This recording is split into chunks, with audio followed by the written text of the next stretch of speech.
All right, here we go. OG Boobie Black, welcome to Vlad TV for the first time. Man, what's happening, man? I'm honored to be here. You know, I've been wanting to talk to your fucking ass. I used to look at you, all the Vlad shit, but I never see this motherfucker.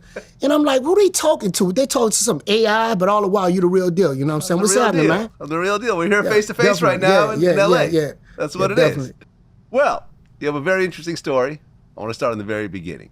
Me and you are actually the same age. You're a few months older than me. Shit, well, you know, when you was still in your pot nutsack, I was running around, you know, drinking Similac. Okay. At 6 months or so. Definitely. Okay. Now, born in New Orleans. Yeah, uptown. Now, you were actually born in a house without a doctor. Definitely, yeah. My mother had me, you know what I'm saying, inside.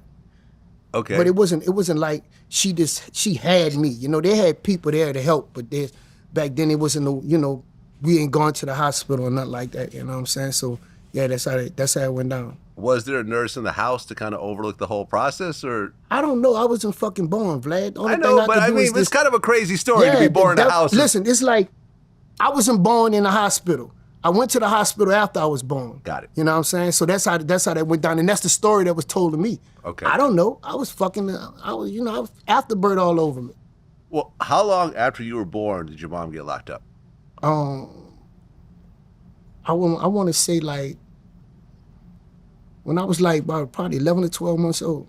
Wow. I was still a kid. I was less a baby. than a year. Yeah. What was she locked up for? I don't know, but I think it was theft because she used to do a lot of boosting and shit. You know what I'm saying? They had those Gaylords and Kraus and all this. And my mom, she was a hell of a booster. She used to go in that bitch and rack up stories I was told. Where was your dad during this time?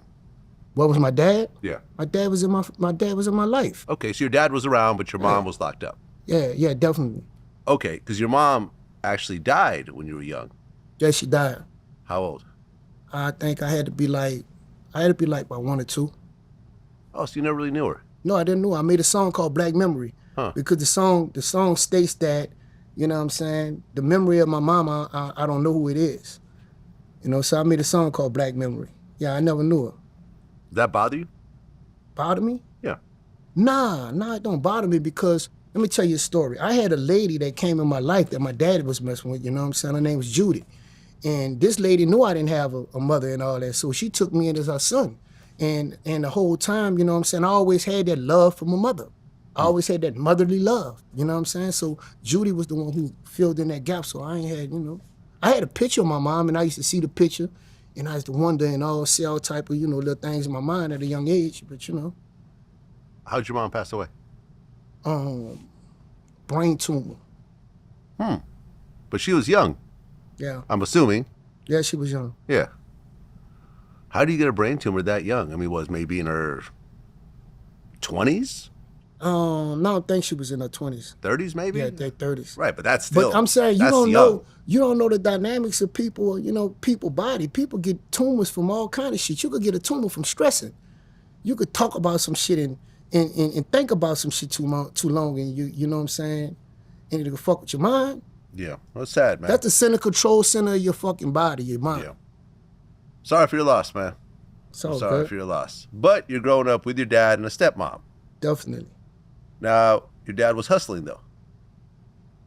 I wouldn't say hustling. My dad was a construction worker. What you talking about hustling? He was a construction worker. He did a lot of painting. They have these big avenues in New Orleans. You know, St. Charles Street, Napoleon Avenue. I remember sitting on those porches after school while my dad was up on a fucking ladder painting the houses. Well, but in your documentary, you said that your dad would use his contractor jobs as a front where you would have a bunch of people painting on a house that was actually a trap house. Yeah, but you know, I could say anything on the documentary. Okay. I ain't on the documentary right now. Okay, I'm just referencing what you said. Definitely. Okay. Who's Joe Gaylord? Gaylord, that's one of my motherfucking that's a dude that took care of me like, you know, like when I'm talking about my dad would paint the houses and shit, Gaylord was he was a real one in the hood. He was somebody that I looked up to as a young dude coming up. You know what I'm saying? He was somebody that worked with my daddy, you know, and he was like the strong dude. So I looked up to him. He was like my little hero, you know? Right, because at the time, he was one of the biggest weed dealers in New Orleans. Who? Joe Gaylord. No, I never knew Gaylord for selling weed at all. Oh, okay. No. What was he doing? He was painting houses. I just told you that. Okay. He used to fucking bring me to the store in the morning and paint the fucking house with my daddy. You know what I mean? He was just a wild one that had been around. Yeah, before, fuck no. Okay. Well, but during this time, when you were still a kid, this was kind of the heroin era in New Orleans. When I was a kid? When you were a kid. Like a kid. Yeah. You know, I would 8, assume, 9, 10 years old. I would assume it was. Okay. What changed when crack hit New Orleans? What changed with crack in New Orleans? Yeah. I don't know. I don't know what changed. I don't know. No idea. Fuck no. Okay. Well, but there was a lot of violence during that time. There's violence everywhere you go. It's violence all over the world. There's violence when I leave out this bitch. Mm-hmm. When I came in this bitch, what the fuck I told you, Ron? I said they got these motherfucking niggas sitting in the car. Watch these bitches. So it's violence everywhere. You know what I'm saying? You know, it ain't no certain place for violence. Well, certain places are more violent than others. Definitely, yeah, they do. 3 of your brothers died. Right? That is inevitable. Yeah, we all gonna die. But they died young. What ages? A lot of people died. What died ages young. were your brothers when they died? One of my brothers was older than me. You know, both of them was older than me. One was I think Moose was like 24, and my other brother Dookie was like 32. The third one? I don't have a third brother. I never said I had a third brother. Oh, okay. If I did, it was a brother from the street or something. Okay, but 2 of your brothers died. I just had 2 brothers. Okay. How did they get killed? I never said they got killed. They didn't get killed. No. How did they die? My brother Dookie was on side of a fucking. He passed out from an overdose of drugs. Yeah, he had a drug overdose.